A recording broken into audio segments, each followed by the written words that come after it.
நமஸ்காரம். உங்கள் அன்பிற்கும் அபிமானத்திற்கும் வித்யாபுத்திரன் வி.ஆர். ராஜா குளத்தூர் பேசுகிறேன். ஸ்ரீமாத்திர நமக. இதனுடைய 969வது வீடியோ. இந்த வீடியோவில் என்ன பார்க்க போகிறோன்னா, ஆல்ரெடி நான் பேசியிருக்கேன் வாட்ஸ்அப்பில்.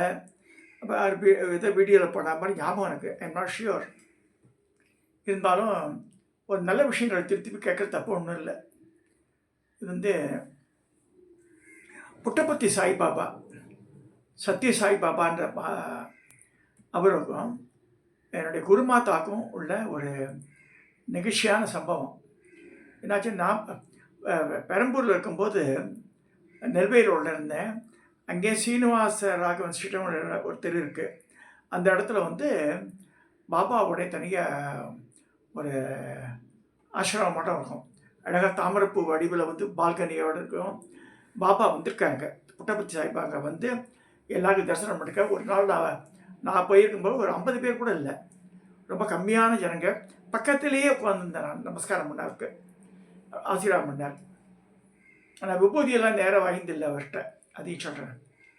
இந்த மாதிரி 2 கம்பெனிக்கு வந்திருக்கார். சிம்சன் கம்பெனிக்கு, அந்த எஸ்டேட்டுக்கு, அது 250 ஏக்கர் உள்ள எஸ்டேட். அது அங்கே வந்தார் திரு சிவசைலம், எங்களுடைய ஃபர்ஸ்ட் சேர்மன் அந்த கம்பெனி, அண்ட் இஸ் பிரதர் ஏ கிருஷ்ணமூர்த்தி. அவர் 2 பேரும் சாஷ்டாங்க நமஸ்காரம் பண்ணால் ஒரு ஸ்டேஜ் போட்டு எல்லா எம்ப்ளாயீஸையும் வர சொன்னார். கிட்டத்தட்ட ஆயிரக்கணக்கான எம்ப்ளாயீஸு, 6-7 கம்பெனி இருக்குது உள்ள. எல்லோரும் ஒரு பெரிய ஒரு புல்பலி ஆட்டிருக்கோம். அங்கே பெரிய அரச மரம்லாம் இருக்கும். அந்த இடத்துல ஸ்டேஜ் போட்டு பாபா அப்படியே அவரே நடந்து எல்லாருக்கும் பூதியெல்லாம் கொடுத்தார். அது மாதிரி அனுபவம் ஒரு 3-4 தடவை பார்த்துருக்கேன் கிட்டவே. எனக்கு அவ்வளோவா அங்கே போனதுக்கு புட்டபர்த்தியெல்லாம் போனது கிடையாது. இது எப்படி நடந்ததுன்னா, ஒரு சமயம் அம்மாவை பற்றி நான் பக்தியில் ஒரு ஆர்டிக்கல் எழுதியிருந்தேன். இப்போ 2-3 பக்கம் எழுதி கொடுத்து கடைசி பக்கத்தில் அரை பக்கத்தில் அதில் அட்டப்படம் என்ன வந்ததுன்னா, புட்டபர்த்தி சாய்பாபாவுடைய 70th பர்த்டேக்கு முன்னாடி போட்ட புஸ்தகம் அது.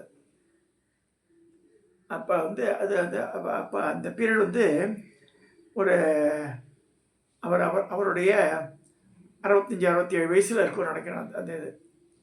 அதுக்கப்புறமா 2-3 வருஷம் கடந்து தான் இந்த 70th பர்த்டே வருது. அவர் பாபாஜி என்ன பண்ணியிருக்கார், சிஷ்யாலாம் கூட எவரு சென்னையில் யார் மெட்ராஸில் கூப்பிடுங்கன்னு சொல்லியிருக்காரு. வேதம் படிச்சுவா யாருன்னு தெரிஞ்சுட்டு, சமஸ்கிருத நாலேஜ் இருக்கணுமே வாழ்க்கை. நீங்கள்லாம் என்ன செய்யுங்கன்னா, நான் 70th பர்த்டேயில் ரத யாத்திரை வரப்போகிறேன் அப்படின்றார். அதுக்கு முன்னாடி வேதம் படிச்சுட்டு போனோம். யாங்க வேதம் கற்றுக்கலையாவா அப்படின்றார். சில பேருக்கு தான் 1 or 2 பீப்புள் இந்த ருத்ரஞ்ச மகம், ஸ்ரீ சுத்தம், புருஷ சுத்தம் மாதிரி படிச்சிருக்கா. మీరు ఏం చేయండి, அவர் தெலுங்கு தான் பேசுவார் நார்மலாக. டெலிபதி ஒக்கோட்டாகும், பட் தெலுங்கில் தான் பேசுவார் அவர்.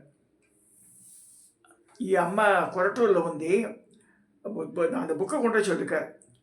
எப்படின்னா, பாபா அப்படியே லெட்டை போட்டு தூக்கி பிடிக்கிற மாதிரி இருக்கும் அட்டப்படம்.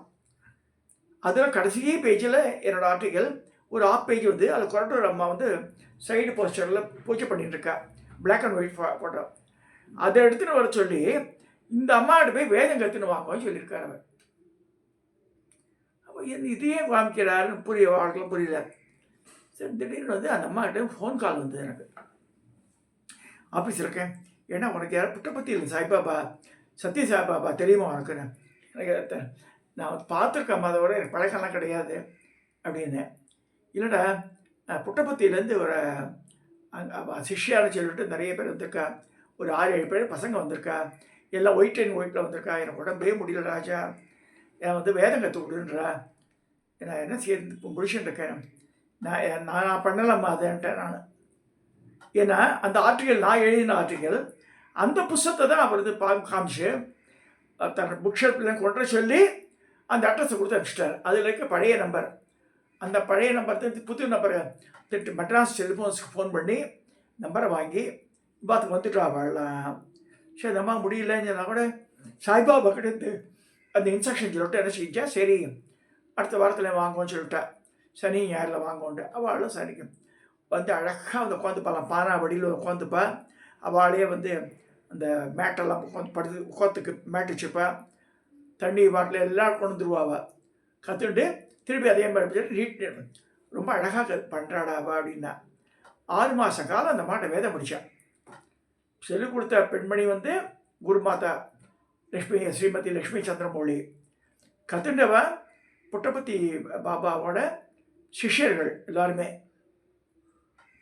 வந்து ஒரு வாரத்தில் இது வருது அவரோட 70th பர்த்டே. அதே மாதிரி அங்கே வந்து பாருங்க தேரில் பவனி வரார் அவர். இது எங்கள் அம்மா குருமாதாவோட ஃபோட்டோ. இது வேதம் சொல்லி கொடுத்துருக்கா அவளுக்கெல்லாம்.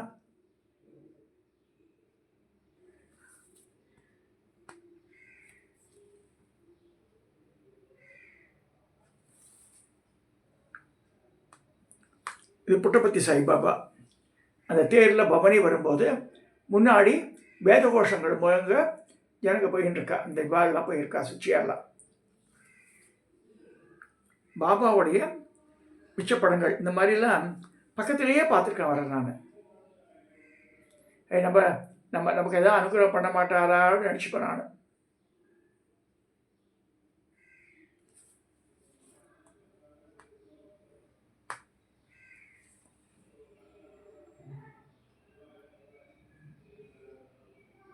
இதுக்கப்புறமா நடந்த நிகழ்வு தான் தமாஷை. அந்த இதெல்லாம் முடிஞ்சது. எல்லாருக்கும் பிரசாதம்லாம் கொடுத்துருக்கார். அப்புறமா கொரட்டூர் மாவட்டம் கத்திர வந்தியாலே என்ன குருதட்சணை கொடுத்தேன்னு கேட்டிருக்காரு. முடிச்சுக்க ஒன்றுமே தரவே இல்லையான்னு. தப்பு இல்லையா, ஒரு குருக்கிட்ட 6 மாதம் படிச்சிருக்காள், வேதம் படிச்சிருக்காள், ஒன்றுமே தெரியாமல் வந்திருக்கான்னு சொல்லி திட்டி மாதிரி இதெல்லாம் தட்சணையெல்லாம் கொடுத்துட்டு வரணுமா சொல்லி பாபா வந்து பிரசாதத்தோடு அப்போ வரும்போது ஒரு மஞ்சக்கல்ல காட்டன் புடவை. இந்த புடவையை கொண்டு அவளுக்கு ஹார்ட்டில் ஓட்டம் இருக்குது. அவள் வந்து sometimes she suffering due to the severe pain. அவளுக்கு அந்த ஹார்ட் பெயின் வரும்போது இந்த புடவையை கட்டி சொல்லுங்க, அப்போ வந்து உடம்பு சரியாகிடுன்னு சொல்லியிருக்கார் அவர். ஸோ அதெல்லாம் எடுத்துகிட்டு இந்த சீர்தட்டாட்டம் எடுத்துகிட்டு வந்து குத்து விளக்குகள் இதெல்லாம் கிஃப்டாக வந்து கொடுத்தாவா இந்த ஃபங்க்ஷன் முடிஞ்ச பிறகு. அப்பா இந்த மாதிரி செகண்ட் டைம் ஃபோன் பண்ணுறேன் எனக்கு. அஜா உன்னால் பாபா வந்து எனக்கு புடவை கொடுத்தா.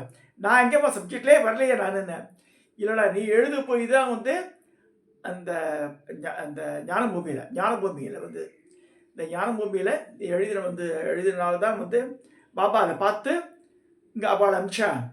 ஒன்றால் தாண்டா இருக்கு பாபா பிரசாதம் புடவை கிடைச்சிதுன்னா. பாருங்க எப்படி இந்த கடையனை அவள் எப்படி தூக்கி வைக்கிறா. ரொம்ப ரொம்ப இந்த தேங்க்ஸ் ராகண்ணா அப்படின்னா.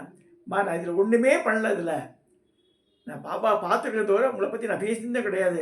ஏன்னா என்னை பற்றியே பேசினது கிடையாது நான். ஸோ அப்படின்னேன். இல்லை இது ஏதோ ஒன்று லிங்க் இருக்குது அப்படின்னேன். ஸோ அப்போ சொன்னேன் காமிச்சா அந்த புடவையை. ஒரு காட்டன் புடவை தான் அது, ஆந்திராவில் நெஞ்ச புடவை. அது வந்து காட்டுவேன். இது எனக்கு பெயினாக இருக்கும்போது கட்டிக்கு சொல்லியிருக்காடா. அதை ஒரு நாள் எனக்கு கிடைச்ச புடவை ரொம்ப நாள் ப்ரெசென்ட் பண்ணியிருந்தேன் அந்த புடவையை. இந்த எதுக்கு சொல்ல வரேன்னா மகான்களோட அனுபவம். இது வந்து சொல்லி மகிழ்ந்தா குருமாதா. ஆனால் அவர் பாருங்க இங்கே புட்டபர்த்தியில் உட்காந்துட்டு ఈ అమ్మ దగ్గర போய் வேதம் చేసుకోండి சொல்லிட்டு அவளை அனுப்பிச்சிருக்காரு. இது எங்கத்தை சொல்கிறது. அது மாதிரி how Baba is connected as அப்படின்னு நம்ம நினச்சிருந்தேன் நான். சரி நம்ம அப்புறமா பூஜா கிரகத்தில் சரி என் பக்கத்தில் மீனாட்சி சுந்தரம் மாமான் இருக்கார் அடுத்த தெரியல. Now has gone to Bangalore. பையனோட போய் செட்டில் ஆகிட்டார். நான் 3rd main road 4th main road. அவர் அவ்வளோ அழகாக பாடுவார். பரமாச்சாரியாரை பற்றி நிறைய நிகழ்வுகள் இந்த வாய்ஸ் மெயில் அனுப்புவார். ரொம்ப தெய்வ சிந்தனம் உள்ள ஆள். மாமா மாமி 2 பேருமே சர்வீஸ் பண்ணுவாள் புட்டபர்த்தியில். அதை மட்டும் பசங்க ராமகிருஷ்ணன் பாலகிருஷ்ணன் 2 பேரும் அவனும் பண்ணுவான். 2 பேருமே போய் புட்டபர்த்தியில். ஸோ இதெல்லாம் எப்படி திங்ஸ் ஆர் கனெக்டட் நினச்சி பார்க்குறான். எங்கேயோ இருக்கிற மகான் யாரையும் அனுப்பிச்சு இப்படிப்படியாக பண்ணுறார். ஸோ நமக்கு புரிப்படாத சப்ஜெக்ட் அது. ஆனால் ஒன்றால் தான் எனக்கு புடவை கழிச்சுன்னு குருமாதா சொன்னது ரொம்ப நான் நெகிழ்ந்து போனேன். நான் ஒன்றுமே பண்ணலையம்மா அதில் அப்படின்னு. இல்லைடா உனக்கு தெரியாது அப்படின்வா. ஸோ அது இந்த நிகழ்வை வந்து just I want to share with you how Baba is எப்படி அனுகிரகம் பண்ணாங்கிறதுக்காக சொல்கிறேன். அதை சொல்லி இந்த பதிவை இதோட நிறைவு செய்கிறேன். இதை சப்ஸ்கிரைப் பண்ணுங்க, ஷேர் பண்ணுங்க, லைக் பண்ணுங்க. புட்டபர்த்தி போகிறவாள் டிசிப்ளின் பீப்புள் ஆக்சுவலி. இந்த சர்வீஸ் பண்ணுறவாலாம் கோடீஸ்வரா லட்சாதிபதியெல்லாம் இருப்பாள். அவளும் பாத்ரூம் போய் க்ளீன் பண்ணுவாள். அதே மாதிரி ஷாப்பர் இடத்த இதெல்லாம் டைரிங் இதெல்லாம் பண்ணுவாள். Service minded, service body. Even அவர் ஓன் சிஓஎம் ஸ்ரீமதி மல்லிகா ஸ்ரீனிவாசன் அவளாம் கோட்டீஸ்வரி. தனி ஃப்ளைட்டே வச்சுட்ருக்கா அவள். போய் புட்டபர்த்தி போயிடுப்பார். மேடம் துர்கா ஸ்டாலின் கூட அவளோட போயிருக்கா. அவளை துர்கா ஸ்டாலின் இன்டர்வியூவில் கூட வரும் அது. நான் ஸ்ரீமதி மல்லிகா ஸ்ரீனிவாசன், வேணு ஸ்ரீனிவாசன் எல்லோரும் போயிருக்கோம் நாங்கள் புட்டபர்த்திக்கு. அப்போ மிஸ்டர் ஸ்டாலின் கூட வந்தார் நம்ம சொல்லியிருக்கா. ஸ்டாலினுக்கு அனுகிரகம் பண்ணிக்காரவர் புட்டபர்த்தி சாய்பாபா, சத்ய சாய்பாபா. இதை நம்ம மேம்போக்காமல் ஒரு சப்ஜெக்ட் இவா என்ன இவா கிமிக்ஸ் பண்ணுறான்னு அப்படிலாம் அவர் தான் சொல்லுவார். என்னுடைய இந்த இதெல்லாம் விபூதி குங்குமம் வரவழைக்கிறது, செயினை வரவழைக்கிறதெல்லாம் is my visiting card my பக்தாஸ் அப்படின்னுவார். பக்தர்களுக்கு ஒரு கவரத்துக்கு உண்டான அது வழிகள் சொல்லுவார். சித்த வேலையை அவர் பண்ணல. அதெல்லாம் அப்படி பண்ணால் எல்லாம் ஃப்ரீ இன்ஸ்டிடியூஷன்ஸு, இந்த ஃப்ரீ மெடிக்கல், அதாவது டோட்டலி ஃப்ரீ ஹார்ட் ஆப்ரேஷன் வரைக்கும் அவள் அந்த ஒயிட் ஃபீல்டெல்லாம் வச்சுருக்காள். நிறைய சர்வீசஸ் ஃப்ரீ சர்வீஸ் பண்ணக்கூடிய இன்ஸ்டிடியூஷன் வச்சுருக்கா அவள். அதையும் பார்க்கணும். அதே நேரத்தில் சோம்பேறித்தனத்தை ஊக்குவிக்கலை அவள். ஸோ இன்றைக்கி அவரை பற்றி பார்த்துருக்கோம். என் குருமாதாக்கு எப்படி அவர் அனுகிரகம் பண்ணார் பார்த்துருக்கோம். இதை சொல்லி இந்த பதிவை நான் நிறைவு செய்கிறேன்.